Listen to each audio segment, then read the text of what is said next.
আসসালামু আলাইকুম প্রিয় বন্ধুরা, কেমন আছেন সবাই? আশা করতেছি আল্লাহর রহমতে আপনারা সবাই ভালো আছেন।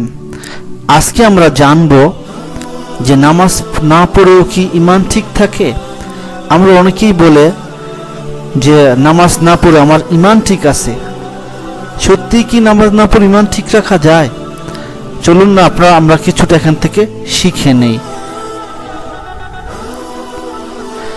প্রায়শই দেখি অনেক বেনামাজি নামাজ পড়ে না। তাদেরকে নামাজ পড়ার কথা বললে জবাবে তারা বলে, নামাজ না পড়লে কি হবে, আমার ঈমান ঠিকই তো আছে। আসলেই কি তাই? নামাজ না পড়লে সত্যি ঈমান ঠিক থাকে? চলুন দেখি কোরআন হাদিস কি বলে। ফাথুল বারীতে একটি হাদিস আছে, সেখানে মাসালার উপর অনেক কিছু বলা আছে, সেখান থেকে আমি কিছুটা বলছি। ঈমান হচ্ছে অন্তর বিশ্বাস, মুখে স্বীকৃতি, কর্মে অর্থাৎ আমলে বাস্তবায়ন করা।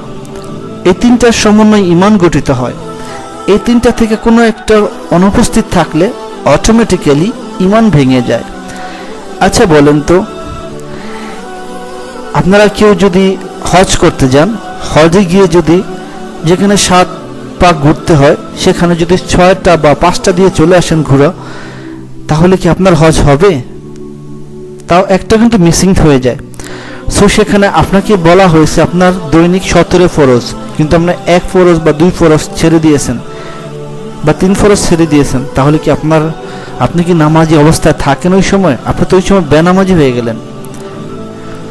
সো চলুন নামাজ না পড়েও কি ঈমান ঠিক রাখা যায় কিনা তার উপর আরো কিছু বিস্তারিত আলোচনা করা যাক। সালাত বা নামাজ হচ্ছে ইসলামের 5টি মৌলিক স্তম্ভগুলোর মধ্যে একটি। একজন মানুষের ঈমান কবুল হওয়ার পর সর্বপ্রথম তার উপর যে কাজটি ফরজ হয় তা হচ্ছে 5 ওয়াক্ত সালাত আদায় করা।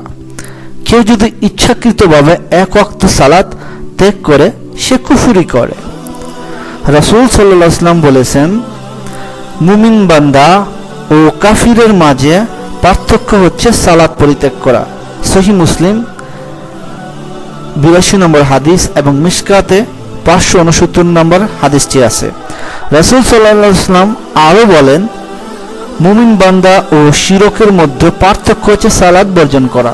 অতএব যে ব্যক্তি সালাত ত্যাগ করলো সে অবশ্যই শিরক করলো।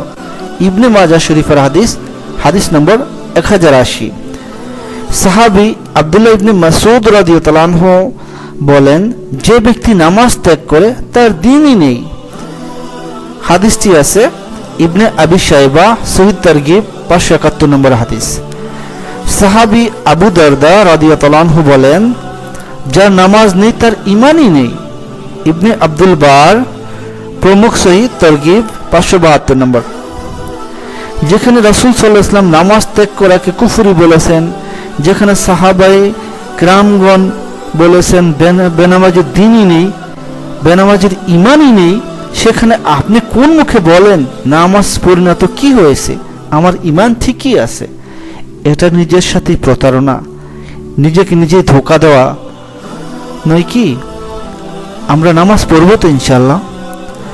নামাজ এমন একটা জিনিস, ধরুন আপনাকে কেউ একটা কাজ করতে বললো বা আপনার বস একটা কাজ করতে বললো, কিন্তু আপনার সেই কাজটা করতে ভালো লাগতেছে না, মানে করবেনই না, কিন্তু আপনার বস বলছে বলে আপনার করতেই হবে। তখন আপনি কি করলেন?